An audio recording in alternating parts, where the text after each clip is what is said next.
Alright, y'all. I'm back with another video. Um, so I'll try to get through the notes for this video in maybe 5 or 6 minutes. I do have to put my glasses on because I probably can't read half of this stuff. So this is the King Arthur unit. So to kind of cover the Middle Ages and kind of give you a background of what was going on in that time. I can't get rid of that glare on my glasses.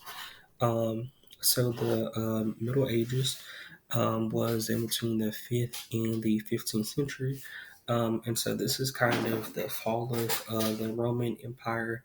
And so if you know anything about that in history, that is, the Roman Empire was split in between the East and West. And then it kind of crumbled on one side, and then the other side was kind of taken over. Um, then this is kind of the end of the Black Death, which we don't have that plague mostly now. I did hear that there's a case going on somewhere in some part of the world right now. But God help us.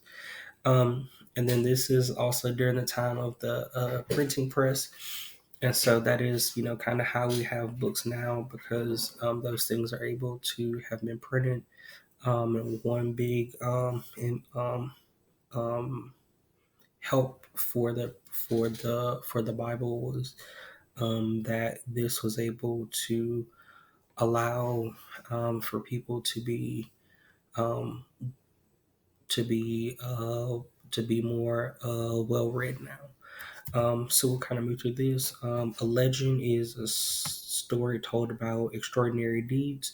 Legends are often told and retold for generations among a group of people.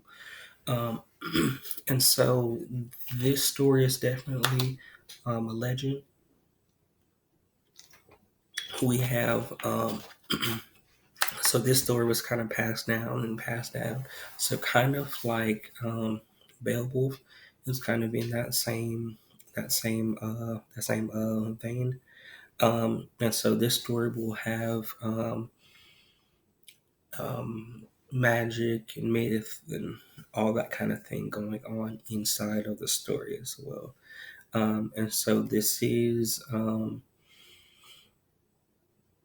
and so just keep in mind about what a myth is also. So like the Greek myths or Roman or so where they use the gods to explain um what a why there's rain or why is there lightning, why do we have earthquakes and all that kind of thing. So that's what your myth is for. Romance, so this is kind of before your Harlequin romance novels that you guys read now.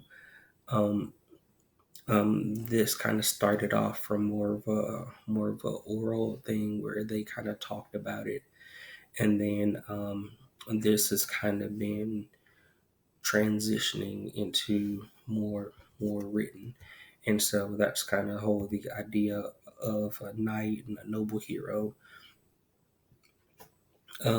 Keep these in mind. So the noble hero, idealized beauty, uh, the chivalric code, good versus evil, kind of like what we talked about with Beowulf, with Beowulf being good and Grendel and Grendel's mom and the dragon being evil.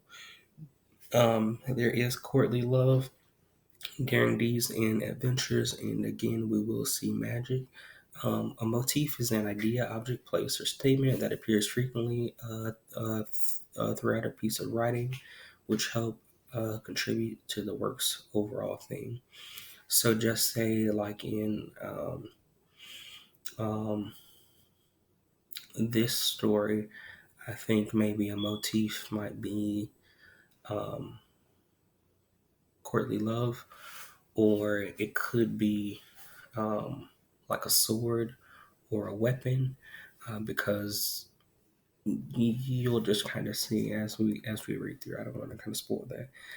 You do have your archetype, so you can definitely kind of point back to like Harry Potter or Lord of the Rings, and kind of see how the motifs that we have here, or even with like the evil witch, if you've ever seen um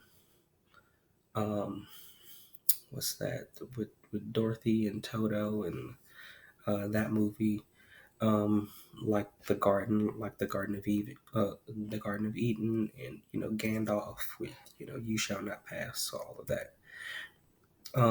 Medieval literature, there is like Robin Hood. This is with all that, the Canterbury Tales. We don't read that now. I don't know if y'all would like that very much. Sir Thomas Mallory. So this is the guy who wrote King Arthur. So he ended up writing this while he was in prison. And he was charged with a number of crimes. So he wasn't I guess, the best person, but whatever. King Edward the Fourth, he refused to pardon him of his crimes, and so this is, I think, during the War of the Roses and Lancasters.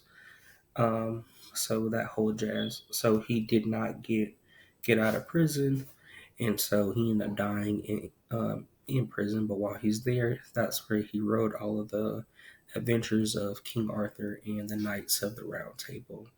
And we'll kind of get into what that is and who those people are. Um, this story was written in French, Anglo-Saxon, and Latin, and so that'll kind of be translated over. This was published in 1485, and so that is after his death. The book was a 21 book collection, um, and that's kind of how they gave it the name. Um, we believe that Arthur was a real person, but he's probably more based off of a Celtic chieftain. And there are a lot of videos online that kind of go either way. So, that's kind of up to you guys.